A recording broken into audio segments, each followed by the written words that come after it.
मैं काफ़ी देर से ये चीज़ें देख रही थी कि Indian institutions, universities, education system में भी काफ़ी रेवोल्यूशन लाने की कोशिश कर रही हैं।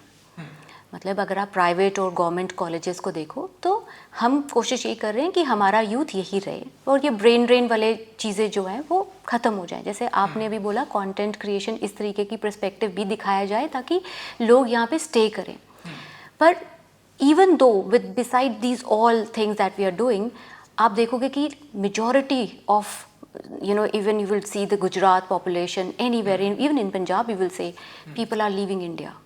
What is your take on this? I mean, by seeing आप कितनी जगहों पे जाते हो, आप देखते हो कि USA में आप गए और इवन आप इंडियन इंस्टीट्यूशंस और यूनिवर्सिटीज़ में जाते हो, तो क्या आप कोई डिफरेंस फील करते हो कि ये सब चीज़ें हो रही हैं और क्या इसको रोकने के लिए कुछ आपका कुछ पीस ऑफ कंटेंट कुछ ऐसा बन सकता है या कुछ आपने इसके बारे में कभी सोचा? एक सेकंड, एक दो आंसर, एक छोटा आंसर है, एक लंबा आंसर है, ठीक है।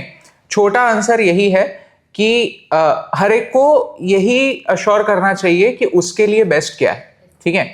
आपको जिस शहर में लगता है कि आपके लिए बेस्ट अपॉर्चुनिटी है, आप वहां पर जाएं, क्योंकि बाद में आप इसके बारे में कंप्लेंट नहीं कर सकते।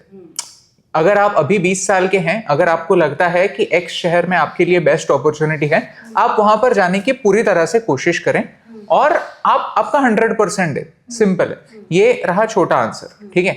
अभी लंबा आंसर ये है कि इसके बारे में इनफैक्ट अभी हम एक वीडियो बना रहे हैं कि हम हमेशा जो देखते हैं वो बाहर गए हुए स्टूडेंट्स की सक्सेस स्टोरीज ही देखते हैं।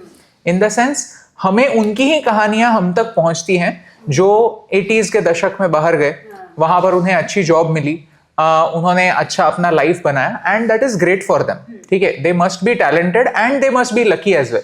जैसे हमने हमारी कहानी के बारे में कहा कि टैलेंट के साथ साथ लक भी जरूरी होता है, और जब आप किसी दूसरे देश में जाते हो तो फिर तो लक डेफिनेटली रोल निभाता है, क्योंकि आपका H1B वीसा होता है, ग्रीन कार्ड होता है, ये सारी जो लॉटरी सिस्टम पर चलने वाली जो चीजें होती हैं वहां पर लक मायने रखता है। तो हम तक जो चीजें पहुंचती हैं वो सिर्फ और सिर्फ सक्सेस स्टोरीज ही पहुंचती हैं। लेकिन उन लोगों का क्या, जो लोग वहां पर जाते हैं और उन्हें जॉब नहीं मिलती, जो लोन के चक्कर में अटक जाते हैं, एजुकेशन लोन के चक्कर में अटक जाते हैं, और ऊपर से उन्हें वापस भी आना पड़ता है, और फिर वो तो खुद बताएंगे नहीं कि अरे मैं तो सोचा था कि 3-4 साल में नौकरी करूंगा, पैसे कमा लूंगा और फिर वापस आ जाऊंगा, लेकिन मुझे जॉब ही नहीं मिला।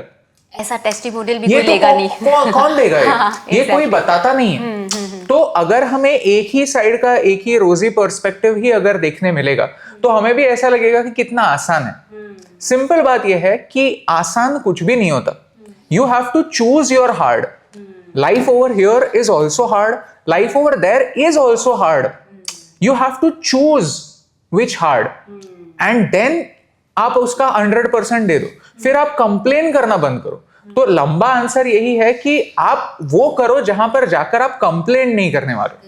क्योंकि अगर आप आपके माइंड में हमेशा विक्टिम रहोगे, कि आप अगर हमेशा सोचते रहोगे कि अरे मैं भारत के एक छोटे से गांव में पैदा हुआ इसलिए मेरा लाइफ ऐसा हो गया, मत करो। आपको भारत ने आजादी दी हुई है कि आप आपका शहर बदल सकते हो, दूसरे शहर में जाकर पढ़ाई कर सकते हो। आपको दुनिया ने आजादी दी हुई है कि आज आप दुनिया के किसी भी देश में जाकर पढ़ सकते हो, आप कोशिश कर सकते हो। अगर आप कोशिश कर सकते हो तो फिर वो अल्टीमेटली आप पर ही आता है कि आपने ट्राई क्यों नहीं किया, आप कंप्लेन किस बात का कर रहे हो।